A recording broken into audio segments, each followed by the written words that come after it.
আসসালামু আলাইকুম প্রিয় দর্শক, আশা করি সকলে ভালো আছেন। আমি engineer Khorshed, creative design zone engineers and consultant. So আজকের বিষয়টি খুবই গুরুত্বপূর্ণ। দেখতে পাচ্ছেন আমি একটি ছবি অ্যাটাচ করেছি। এখানে দুই প্রকার বারান্দা রেলিং দেওয়া আছে, দেখতে পাচ্ছেন। একটি হচ্ছে হরাইজন্টাল এবং আরেকটি হচ্ছে ভার্টিক্যাল। সো আপনারা কোনটি ব্যবহার করবেন? আমি এখানে সাজেস্ট করি আপনাদেরকে সবসময় আপনার ভার্টিক্যাল যে জিনিসটি আছে সেটি ব্যবহার করবেন। কারণ হচ্ছে দেখা যাচ্ছে আপনি একটা 10 তলা বাড়িতে থাকেন, অনেক সময় বারান্দার মধ্যে আপনার দরজাটা লক নাও করতে পারবে, হয়তো ভুলে এটা খোলা থাকতে পারে, আপনার ছোট বাচ্চারা থাকতে পারে। দেখা যাচ্ছে যে আপনার বাচ্চা হয়তো বা দরজা খুলে বের হয়ে গেল, ঠিক আছে?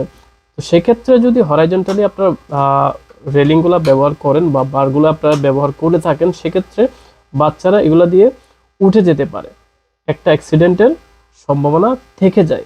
সেজন্য আপনারা এই জিনিসটা ভার্টিক্যালি ব্যবহার করবেন, যেমনটা আমি ছবিতে দেখাচ্ছি ঠিক সেমভাবে আপনারা ব্যবহার করার জন্য চেষ্টা করবেন। এবং হচ্ছে এইভাবে আপনারা ডিজাইনটি করবেন, তাতে আপনাদের রিস্ক অনেকটা কমে যাবে।